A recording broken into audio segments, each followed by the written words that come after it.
Well, greetings, lifetime member, founding lifetime member of the Spiritual Workout online community. This is your weekly video, and today I want to talk about complaining. We're going to talk about what's so great about it and what's not so great about it from a spiritual workout perspective. There's so many things to notice, or at least some major things to notice from the perspective of spiritual workout when it comes to complaining. The first thing for me that comes to mind is the whole listening to inspiration aspect of it. Listening to inspiration, of course, like all these concepts, is rather large and incorporates a lot of different things. One of the things it fundamentally incorporates is how we're feeling. How are we feeling? So when we're complaining about something, it's really good to just check in with what's going on with me feeling-wise. Does it feel good to be putting out this energy? If you stop yourself mid-complaint, you'll probably notice that it doesn't feel very good. Now, in my book, from a spiritual workout perspective, listening to inspiration, that's really all you have to know.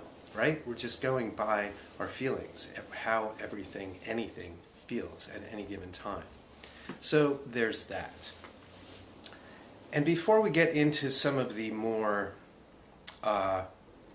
quote-unquote negative aspects of complaining, I want also to stop and look at a very positive aspect of the complaint, if you will, because it's buried in there. When we're complaining about something, we are basically noticing something in the world, in our experience, that we don't like.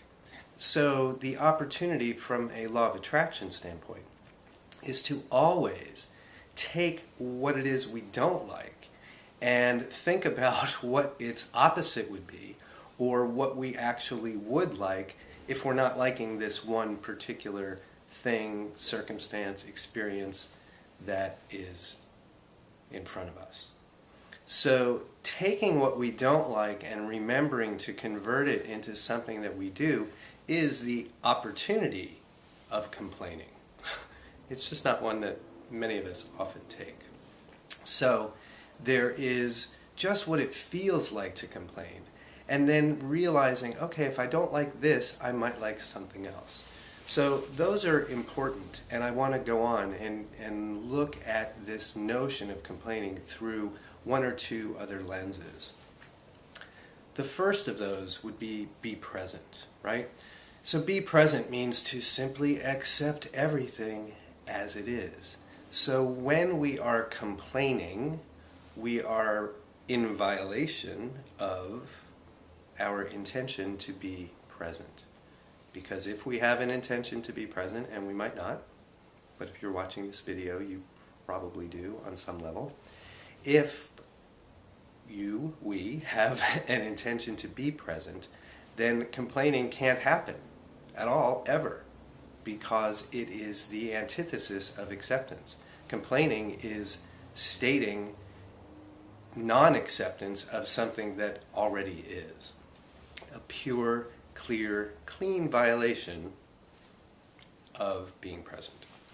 So there's that. There's also law of attraction. That definitely comes to mind for me when I think about complaining. So law of attraction is always on. We're always getting more and more and more of what we think about and what we feel about it. How we're thinking, how we're feeling. So of course, you don't need me to tell you that when you're running a complaint over and over, what are you doing? You are guaranteeing that you will have more of that experience, more of those feelings in the future. You can't not. So looking through the lens of the law of attraction is always on, we might think twice about the complaining that we are so engaged in. Now, I do laugh a little bit about this because there's an aspect to complaining that has to do with repeating and living in a space of something that is habitual, if not preferred, right? So just think about complaining. How many strokes do we get for complaining? How many ways can we use complaining to connect with other people? What kind of pleasure do we get out of complaining?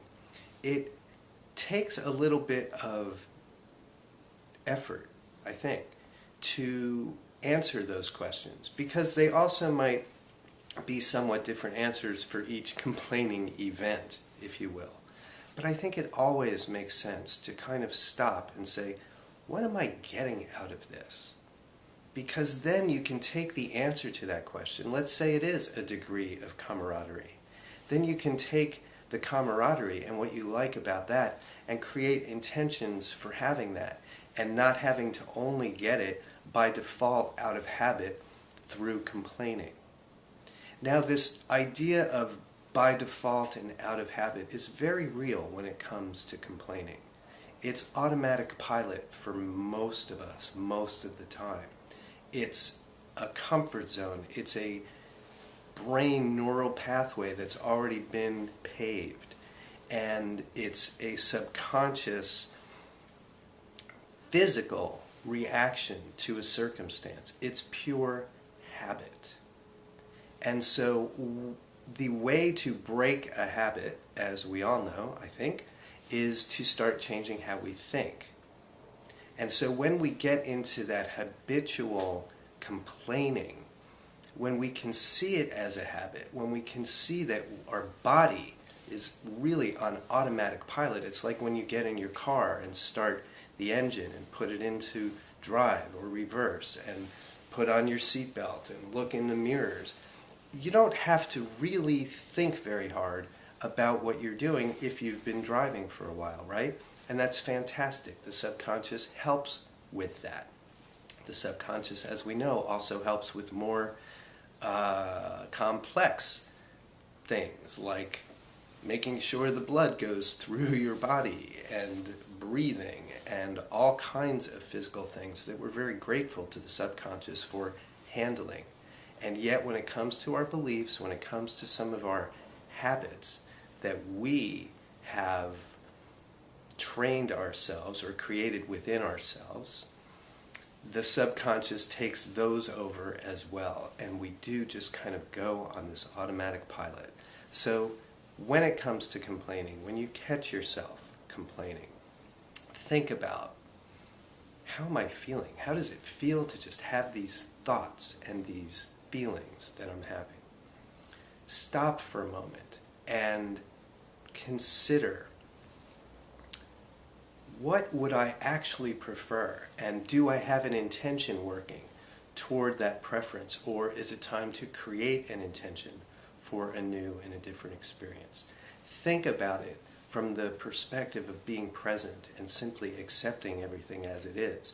So complaining can be an opportunity right off the bat to practice being present. Oops, I'm not being present because I'm complaining. That's how I know automatically. So what do I have to do to just sit here and accept this? And then, of course, through the lens of law of attraction, thinking, do I really want to be putting out more and more and more of this energy, this complaining energy, knowing that I'll get more and more and more of it?